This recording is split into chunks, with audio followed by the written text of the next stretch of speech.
Hello YouTubers and Star Wars fans, and welcome to my review of Star Wars The Last Jedi. This is the review you was looking for. Now, we've waited 2 years since the climax of The Force Awakens, a movie which I really enjoyed when it came out back in 2015. Now here we are at the back end of 2017. We're just about to get into 2018 or 2018 if you want to be like that. And here we are, Star Wars Episode VIII, The Last Jedi. And, well, what can I say really? Second films in trilogies, they've been a mixed bag with Star Wars. The second movie out of the original trilogy is like the best one, and it was the best one to come out so far, in my honest opinion. But the second movie in the prequel trilogy, not so much. So, what do I think of The Last Jedi? Well, this is what this review is all about, and I could have done this a week ago, I could have uploaded this a week ago, but I've still had a bit more time to process what's been going on. I've been busy as well, so that's why you're getting this now. So, yeah, this takes off straight after the end of Episode 7, so not 1 year later or anything like that. We have a nice space battle between the First Order and the Resistance. You know, all that is great, everything like that. So we get a couple of good moments with the Resistance. Of course, the big shock was the ship with Princess Leia, now General Leia, exploded with her in it. And I thought, well, that's it, because of course this film has been kind of overshadowed by the untimely death of Carrie Fisher, which happened last year. But thankfully she happened to complete all of her scenes before her death, so all her scenes are still in this film, and the producers decided not to change the film in any way. So if she was going to die, then she would have still died in this film. But we get the now famous moment with Leia flying through space using the Force, which is just kind of weird. I mean, I can kind of understand what they're going for. You know, she is a Skywalker. She is the daughter of Darth Vader, the most powerful Jedi Sith in existence. I should really say Sith, really. He was more of a Sith than a Jedi. He was a Jedi, but let's face it, when he was a Jedi, he was a bit of what's the word to describe it? Oh yeah, he was an asshole.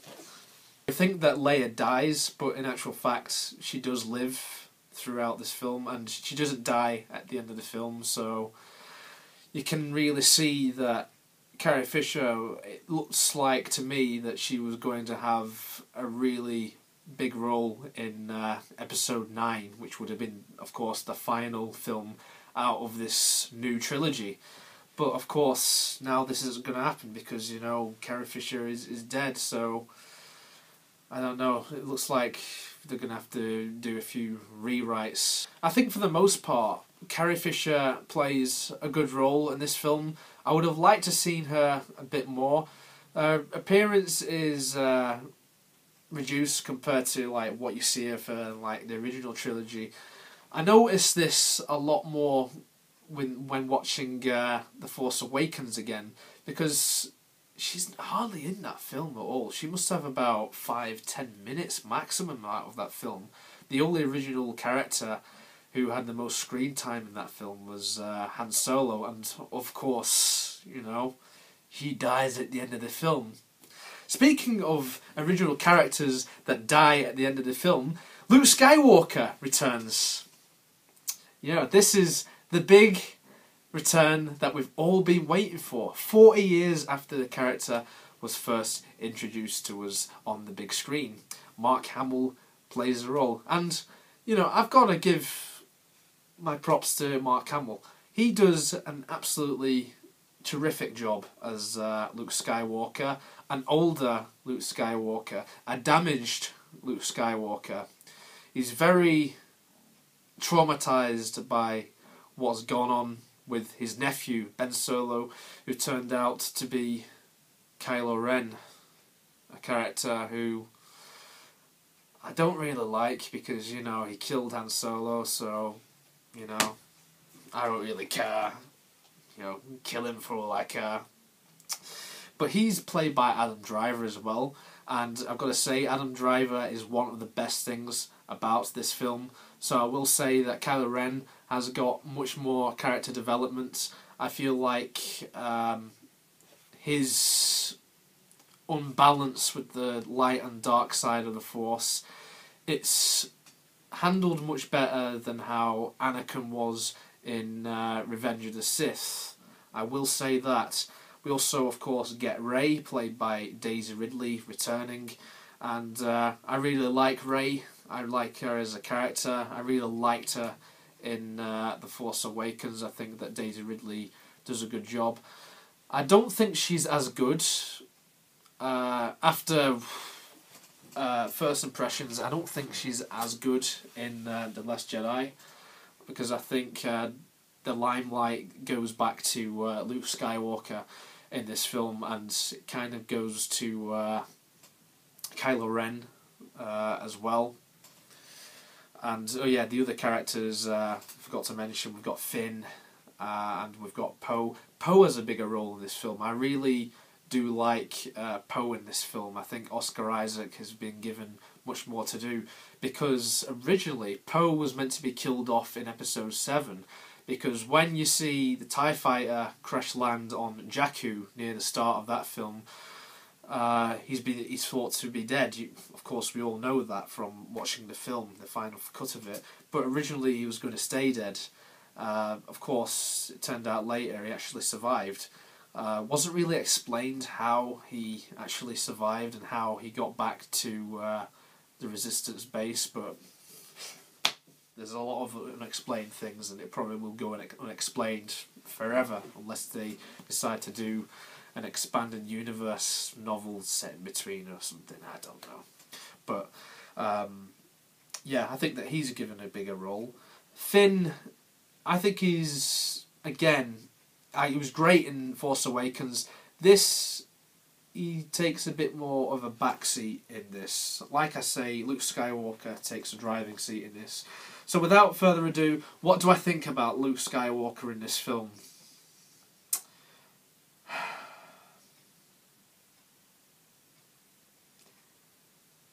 You know, I'm still processing what to think of him. And it's mainly due to the flashback scenes we get of him. We get to see him with his green lightsaber, which is good.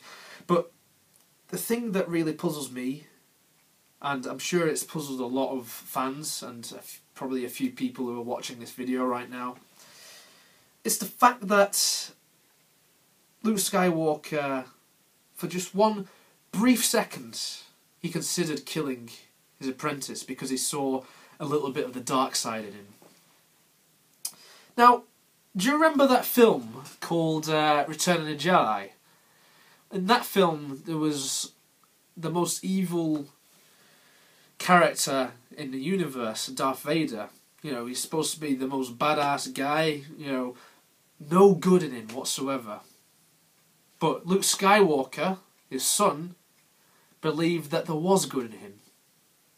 And the main event of that film was his father turning good again. And it was all due to his son helping him. Here, it just seems like, no, we're going to throw that all out the window. Luke Skywalker will consider killing his nephew. And his nephew ends up going to the dark side and getting introduced by Snoke and all of that. You know, I really don't know what to say about that. I feel like in a way they've tarnished Luke Skywalker's character here. Now, there could be a way out of this, right? Because, you know, we are in the now. You know, episode 9 isn't out yet, so all of my views could completely change. But I think right now his character has been slightly tarnished, and I can understand, you know, his character is different because it is 30 years later and all of that, but I just don't know what it is, right? I've just got really, really mixed feelings about him. And because of that, I've overall got mixed feelings about this whole movie. Because one thing I've not talked about is some of the new characters. Now, I've left this on purpose because I've got a few gripes with these new characters. The Porgs. They were just there to sell toys to the kids, weren't they? I mean, they had a couple of moments here and there. I got quite a few laughs out of the audience in the cinema, but, you know, what's the real purpose of them, really? What is the real purpose of them? So, that's the Porgs. Then we get the other new characters. We get Rose, played by Kelly Marie Tran. Now, the whole story with this character is her sister was killed at the start of the film because, you know, one of the other themes of this film, which I've sort of picked up on, is failure. And you get that quite a lot throughout the film, and a certain character talks to Luke about failure towards the end of the film as well, which is actually one of the better moments of the film. Her sister dies, so of course she's upset about it, and she's I don't know, I might get slated for this. I honestly feel like a character wasn't needed at all. They could have done other things in this film. I just feel like the character of Rose is just shoehorned in there, and, you know, they put her and Finn together for the middle act of the film, and it just doesn't really go anywhere. They go to this casino planet, fine. I don't know whether it was just to add a little bit of light relief here and there, because, you know, there are a few dark moments with Kylo Ren, Snoke, and even Luke for that matter. Just feeling in the cinema that the whole casino scene, it was just shoehorned in. I mean, it was well done and everything, but like those creatures, those horse creatures, whatever the hell they are, I don't know what it is. I feel like we could have done without that, and it could have reduced the runtime of this film, because, you know, this is a pretty damn long film if you ask me. So yeah, that's one gripe I have. The character of DJ, played by Benicio del Toro. Now, I think that Benicio del Toro is in some really good films. You know, one film that springs to mind is Snatch, directed by Guy Ritchie, because that film I just absolutely love. Might review that for you one day, so stay tuned for it. I feel, again, his character, there could have been more. Whether we do see this character again in a future Star Wars is yet to be seen, as of the time I am making this video. But his character I felt was a bit wasted, although, you know, he had a couple of good traits in there. You know, it's just sort of stuttering a bit. So that's his old trait, and it turns out that he was actually a bad guy, and he sort of double-crossed the good guys. But then the whole point of that was to get these, you know, to get him to hack into the First Order computers to delete information or disable the ability to track the Resistance while the Resistance are travelling through light speed.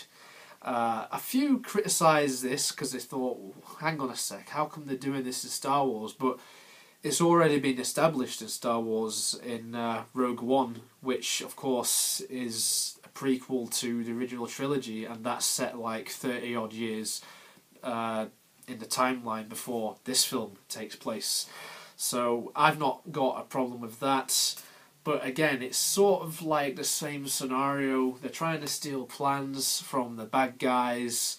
They either get caught or they succeed. Bad guy gets away with something, but at the same time, good guys do go away with a bit of hope at the end of the film. So again, it kind of is repetitive, especially towards the end of the film, seeing as the whole message of it is Luke isn't the last Jedi. Rey will continue the tradition of Jedi, and there'll be a new generation of Jedi, and the rebellion's reborn, all of that.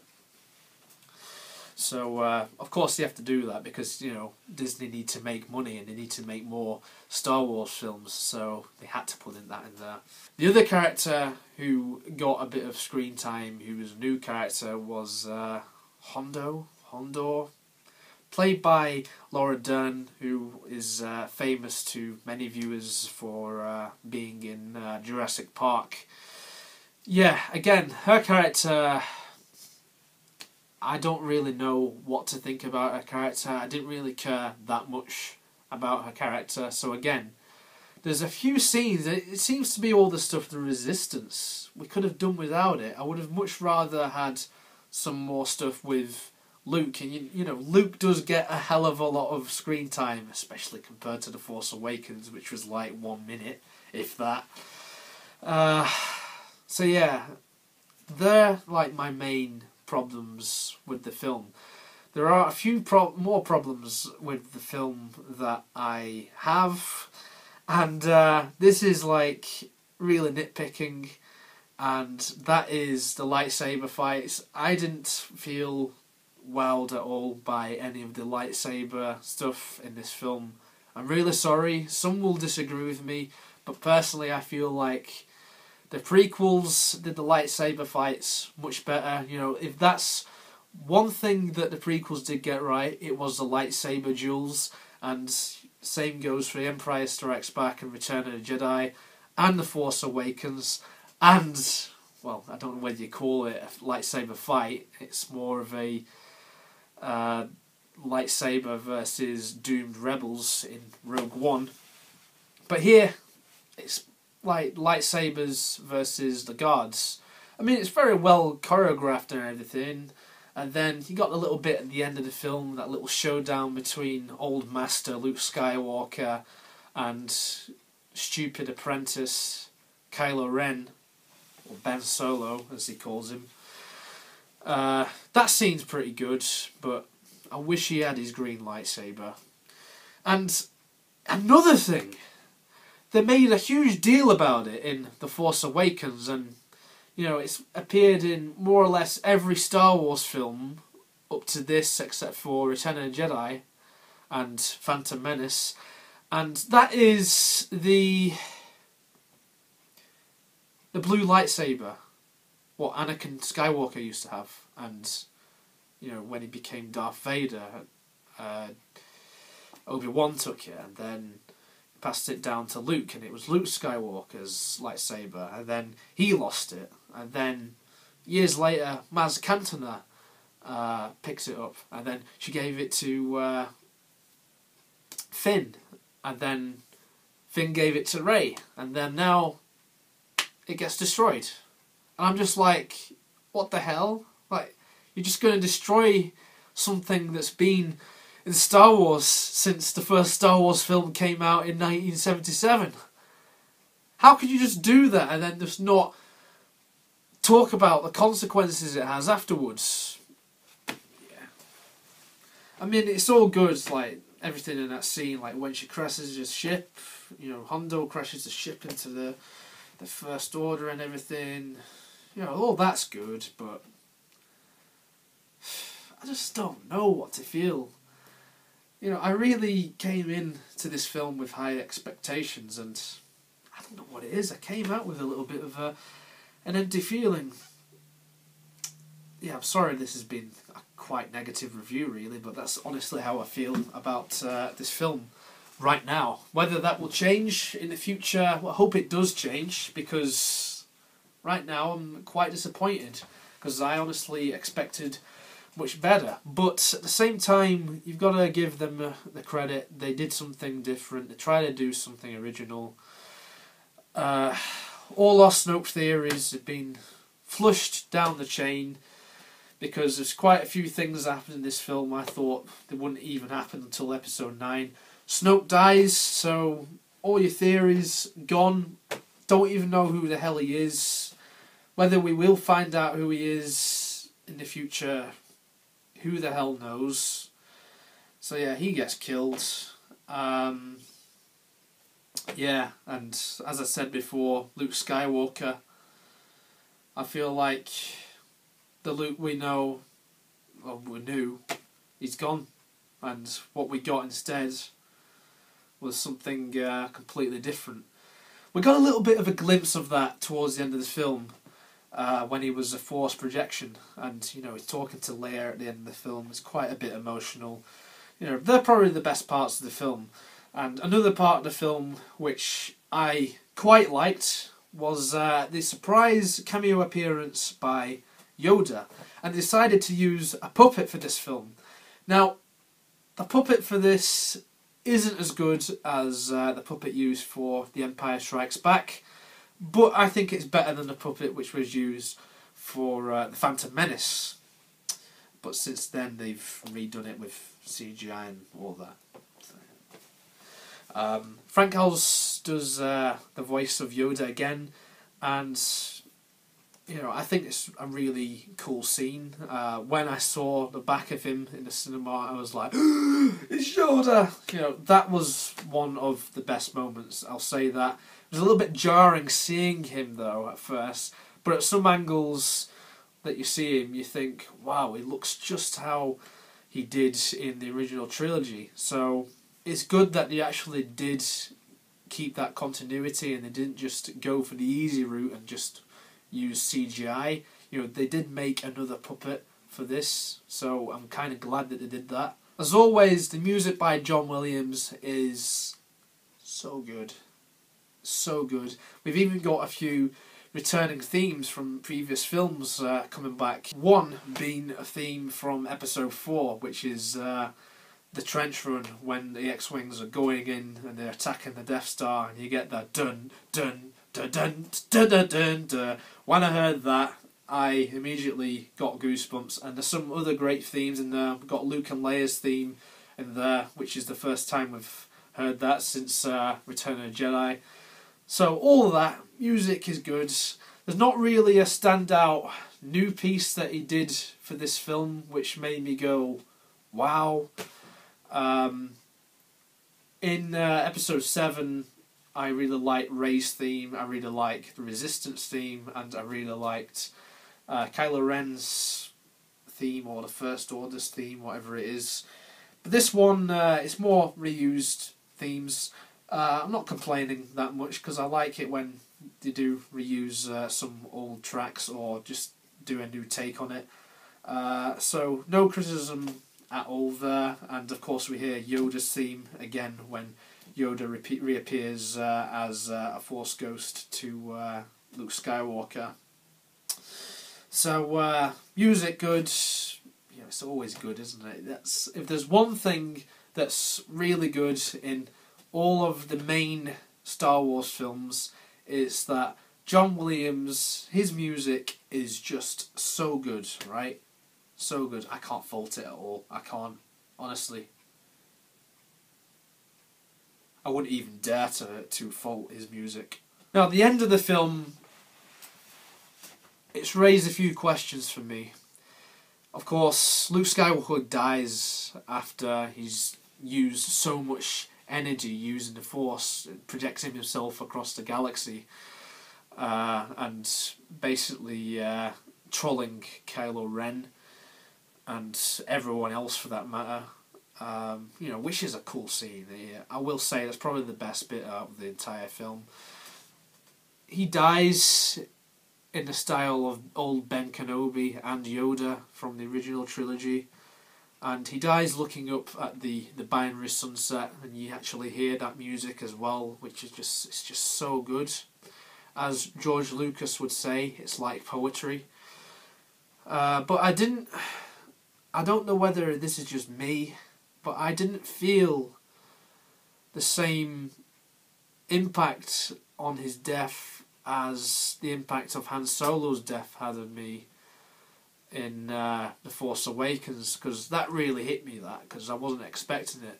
In this, I kind of expected it, but when it happened, I felt underwhelmed, because I would have really liked to have seen Luke go on and actually join the Resistance in person, properly, either at the very end of the film or in the next episode, Episode 8.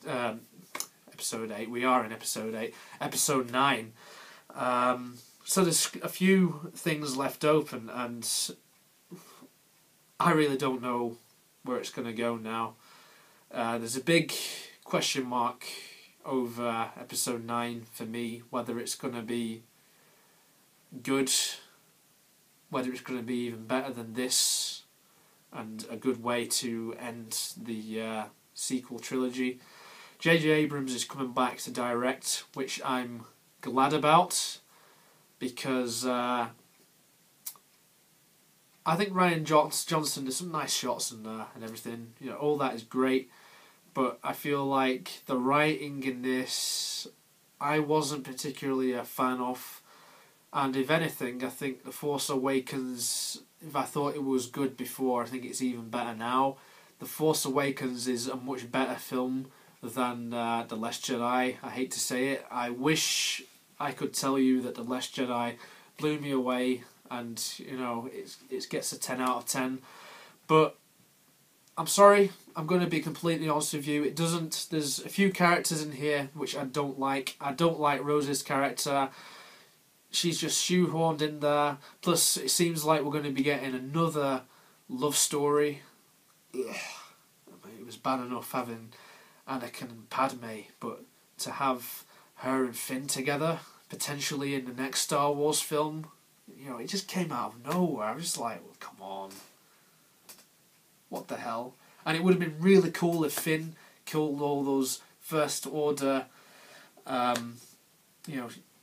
he destroyed that cannon. That would have been so awesome. It would have been a good way for him to go out, because, he is the ultimate rebel. I say his best moment of the film, though, probably is when he supposedly kills Captain Phasma in the sort of showdown they have. Captain Phasma, she is the Boba Fett of this film. Gwendolyn Christie kicks so much ass in Game of Thrones as Brienne of Tarth, but in this, she's so wasted as Captain Phasma. I mean, looks cool and everything. The armour is so cool, and if you shoot at the armour, it bounces straight off. That's really cool, but gets killed easily, just like Boba Fett did. It's just really bad. I don't know whether it's meant to be a reference to that. I have no idea, but nah. Falls down a hole, just as all the villains do. So now, Kylo Ren is supposedly the supreme leader, and Rey is now carrying on the legacy which Luke Skywalker has left behind. We potentially have a new generation of Jedi, as well as rebellion being reborn. People are now going to join the fight against the new First Order.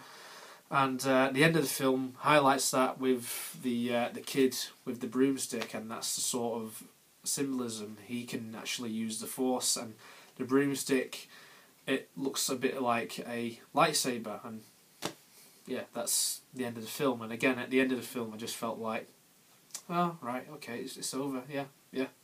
I wasn't blown away by the ending like I was blown away by the end of The Force Awakens, or even the end of Rogue One, because the end of that film was just like that corridor scene and just seeing the young CGI Carrie Fisher. It's just brilliant. So overall, if I had to give this a score, I would give this a I don't know out of 10. Now, I've never ever done this before. Usually I give a score. It could change. It could get lower. It could get higher. I honestly don't know. It's definitely not a 10 right now. It's definitely not a 10. And it's definitely... I won't give away what I've got in my head, but it's not a good score, right? And I don't know... I don't even know whether it is better than the prequels. Yeah. Because the prequels had some stuff in it which I actually thought was quite cool. And those are mostly bad movies. This one, I just really don't know, because it's been so soon since it's got released. I have to rewatch it a few times to actually process everything. Plus, I think when episode 9 comes out, we may view this film in a different light, seeing as this comes in the middle of the trilogy. If this was the end of the trilogy, though, this would have been a very disappointing way to end the trilogy. And if it was the last Star Wars film, as the title kind of suggests, but it isn't, then it would have been such a really downbeat way to end the franchise. So yeah, overall, I'm giving this a don't know out of 10, because I honestly don't know what to think of it. I've got really mixed feelings on this. There's some characters which we could have done without. There's some scenes in there with like forced humour as well. As I'm talking about it, I keep remembering about all the bad bits out of the film and just like, it didn't happen. But there's some good moments as well. I think that Mark Hamill, he puts in a really good performance, albeit with some dodgy writing here and there. And I think the cast all around are good overall. It's just the way things have been done in this film. I think that if I was in charge, I probably would have done things much differently as to how they ended up being in the final version of this film. If you haven't already, subscribe to my channel, JC Productions. Here you can find more movie reviews. Stay tuned for more movie reviews that I have planned for the new year. And in terms of Star Wars, the next thing on the calendar is the new Han Solo film, Solo, a Star Wars story, which is scheduled for a release in May 2018. So it's only just a few months off. So we'll have to wait to see what that film is like. So stay tuned for that review. Stay tuned for many more movie reviews. I'm JC Productions. Thank you very much for watching. Bye for now.